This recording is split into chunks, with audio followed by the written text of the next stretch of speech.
अगर आपने कभी डेटिंग ऐप का इस्तेमाल किया है तो शायद आपके कुछ बुरे अनुभव हुए होंगे और आपने शायद सोचा होगा क्या इनमें से किसी चीज के जरिए कभी किसी की हत्या हुई है। तो चलिए मैं आपको दिखाता हूं। तो इस आदमी का नाम एथन है। वह एक मजेदार खुशमिजाज आदमी है। एक कंक्रीट कंपनी में काम करता है। उसके ग्राहक और सहकर्मी उसे बहुत पसंद करते हैं।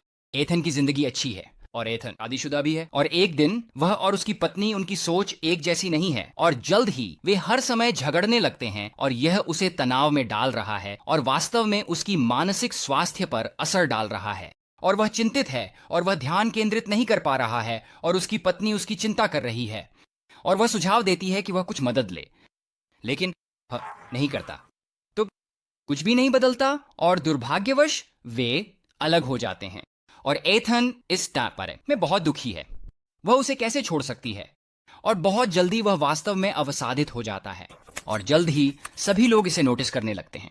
उसके दोस्त और सहकर्मी वे उसे मुश्किल से पहचानते हैं। जैसे वह पहले काम करने में बहुत मजेदार हुआ करता था और अब वह बस एक बोरिंग इंसान बन गया है। और केवल इतना ही नहीं, वह वास्तव में अंधेरे हिंसक विचारों के बारे में सोचने लगता है, विशेष रूप से महिलाओं को नुकसान पहुंचाने के बारे में विचार। और इसे और भी बुरा बनाने के लिए वह काम पर उन विचारों के बारे में जोर से बात करने लगता है। और जैसा कि आप सोच सकते हैं, यह उसके चारों ओर के सभी लोगों के लिए काफी असहज है। लोग कहते हैं, यार तुम्हें थोड़ा शांति से रहना चाहिए।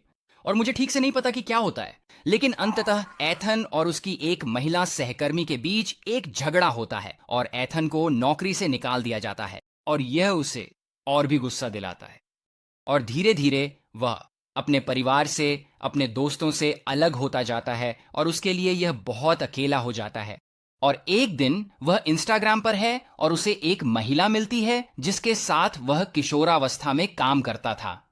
उसका नाम ऑन्टम है और एथन हमेशा सोचता था कि ऑन्टम बहुत खूबसूरत है। तो वह उसके डीएम में जाता है और वे बातचीत करने लगते हैं। और बहुत जल्दी वह कहता है, तो क्या तुम कल मिलना चाहोगी? और वह कहती है, मुझे खेद है, मेरे पास पहले से ही योजनाएं हैं। और कुछ दिन बाद वह फिर से कोशिश करता है, जैसे क्या तुम मिलना चाहोगी? और फिर से वह कहती है, नहीं, मेरे पास योजनाएं हैं यार। देखो, ऑन्टम वास्तव में उसे पसंद नहीं कर रही है। वह बस उसे धीरे धीरे समझाने की कोशिश कर रही है। लेकिन एथन वास्तव में इशारा नहीं समझता। शायद उसे लगता है कि वह उसे पाने के लिए मुश्किल बना रही है, मुझे नहीं पता। लेकिन वह उसे लगातार टेक्स्ट करता रहता है और इससे सिर्फ ऑन्टम परेशान हो रही है। और अंततः वह उसे पूरी तरह से नजरअंदाज कर देती है और जवाब देना बंद कर देती है। मेरे पास वास्तव में उसके टेक्स्ट के स्क्रीनशॉट हैं। हे, क्या तुम कल रात कुछ कर रही हो? 2 हफ्ते बाद। हे, क्या चल रहा है? 2 महीने बाद। हे, तुम कैसी हो? और वह कभी जवाब नहीं देती।